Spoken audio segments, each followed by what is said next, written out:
Selamat pagi, salam sejahtera. Seperti telah dijangka, Perikatan Nasional menolak Parti Pejuang untuk menyertai Perikatan Nasional kerana tak mahu kongsi kerusi. Perikatan Nasional PN menolak permohonan Pejuang menyertai gabungan itu kerana tidak mahu pembahagian kerusi antara parti gabungan terganggu menjelang pilihan raya negeri, kata Timbalan Presiden PAS Tuan Ibrahim Tuan Man. Beliau berkata, Perikatan Nasional khawatir kemasukan parti baharu ketika dekat dengan pilihan raya akan mengganggu perbincangan yang sedang berjalan.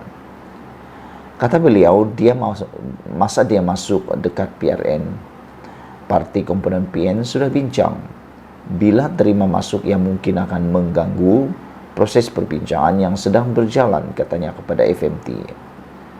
Selepas permohonan ditolak, Setiausaha Agung Pejuang Amiruddin Hamzah berkata, partinya kecewa, iltizam dan matlamat untuk tidak memecahkan undi orang Melayu tidak disambut pimpinan Perikatan Nasional.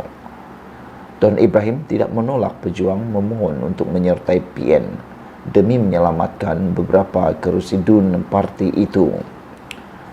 4 kerusi DUN diwakili oleh Wakil Rakyat Pejuang iaitu Jitra dan Anak Bukit di Kedah serta Jeram dan Kuang di Selangor. Mukriz adalah Adun Jitra. Saya jangka mereka tahu dengan bersendirian dia tak boleh pertahan kerusi itu, maka dia cari gabungan lain, kata beliau.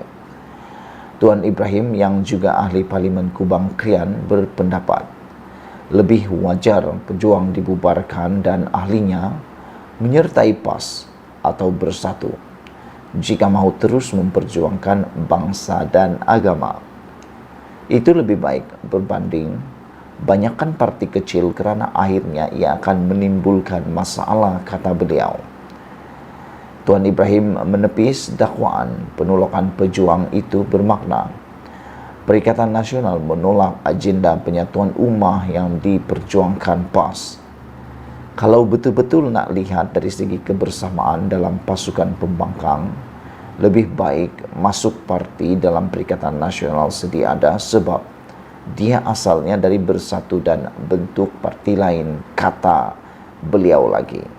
Saudara-saudara yang saya hormati sekalian, apa yang menariknya ialah apabila Tuan Ibrahim Tuan Man menyatakan bahawa sebenarnya Parti Pejuang adalah parti yang bukan dominan.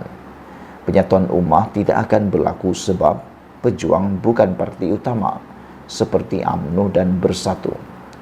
Walaupun Pejuang masuk pilihan raya, ia kalah hampir semua dan mereka akui hilang deposit, katanya lagi. Tuan Ibrahim mengulang semula bahawa Pejuang wajar dibubarkan dan ahlinya menyertai PAS atau bersatu.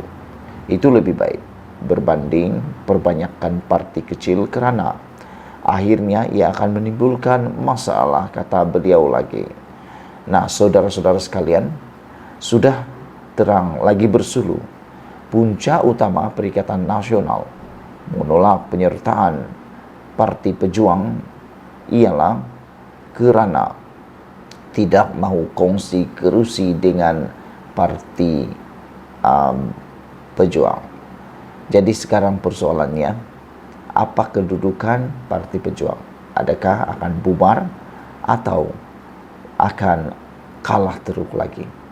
Ikuti terus ulasan selepas ini.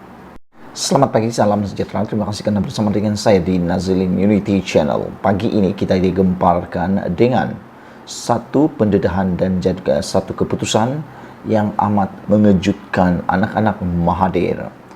Kalau sebelum ini kita dikejutkan dengan pendedahan-pendedahan yang luar biasa berkaitan dengan pentadbiran Tun Mahathir Mohamad sebelum beliau bersara ataupun sebelum beliau menarik diri daripada menjadi Perdana Menteri baru-baru ini, kita juga digemparkan dengan satu lagi keputusan apabila Perikatan Nasional menolak permohonan Parti Pejuang yang kini diterajui oleh anak Mahathir untuk menyertai Perikatan Nasional.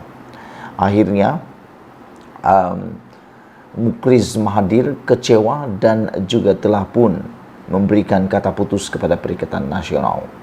Namun demikian, selepas beberapa hari, Perikatan Nasional menolak permohonan Parti Pejuang untuk menyertai Perikatan Nasional. Ini kenyataan terkini daripada timbalan Presiden Parti PAS yang memang saya pun setuju dengan perkara itu, iaitu Tuan Ibrahim Tuan Man mencadangkan pejuang wajar bubar dan ahli menyertai PAS dan bersatu.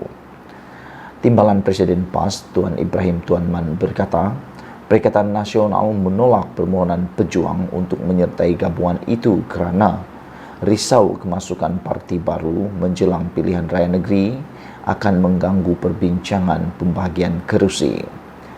Masa dia masuk dekat PRN, parti komponen PN sudah bincang bila terima masuk yang mungkin akan mengganggu proses perbincangan yang sedang berjalan, katanya seperti dipetik FMT.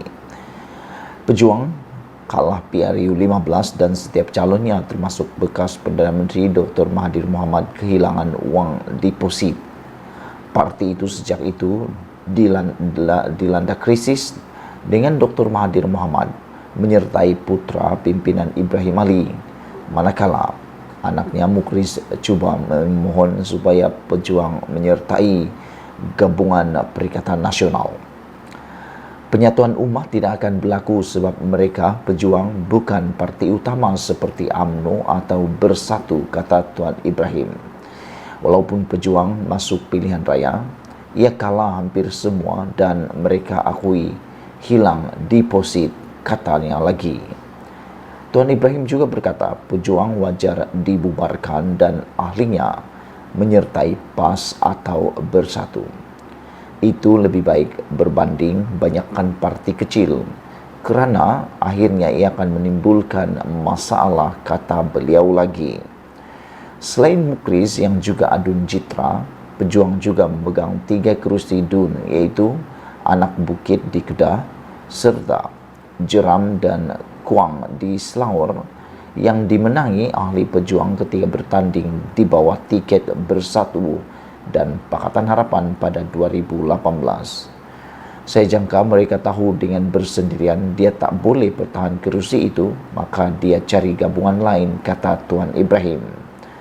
Mesyuarat Majlis Tertinggi PN pada 21 Mac lalu memutuskan untuk menolak permohonan pejuang menyertai gabungan itu. Bagaimanapun, Setiausaha Agung Perikatan Nasional Hamzah Zainuddin tidak memberikan sebarang alasan mengapa gabungan berkenan memutuskan untuk menolak pejuang. Hamzah dalam kenyataan menolak pejuang juga tidak menyebut tentang gerakan Tanah Air GTA yang dilapor berhasrat untuk menyertai Parti Perikatan Nasional. Mesyuarat Perikatan Nasional berkenan dipengerusikan oleh Presiden Bersatu sendiri, Muhyiddin Yassin selaku pengerusi Perikatan Nasional, dan dihadiri oleh Presiden PAS Hadi Awang dan Presiden Gerakan Dominic Lau. Sekian dulu untuk kali ini. Jangan lupa tinggalkan komen anda tentang isu kali ini. Adakah anda juga bersetuju dengan kenyataan Tuan Ibrahim Tuan Man ini supaya Parti Pejuang dibubarkan saja dan ahli-ahlinya menyertai Parti PAS atau Bersatu? Pada pendapat saya, ini satu perkara yang menarik dan saya juga setuju dengan apa yang dikatakan oleh Tuan Ibrahim Tuan Man, kerana apabila Parti Pejuang menyertai Perikatan Nasional, itu akan menyebabkan Perikatan Nasional menambah masalah mereka sendiri dengan pembahagian kerusi yang makin menjadi susah. Selain daripada itu, ia juga akan menyebabkan kekeliruan para pengundi berkaitan dengan siapa sebenarnya Parti Melayu yang dominan di dalam gabungan tersebut, kerana ianya sudah ada PAS dan juga Bersatu di dalam Perikatan Nasional. Sekian dulu untuk kali ini. Jangan lupa tinggalkan komen anda, tekan butang subscribe, ikuti terus ulasan selepas ini.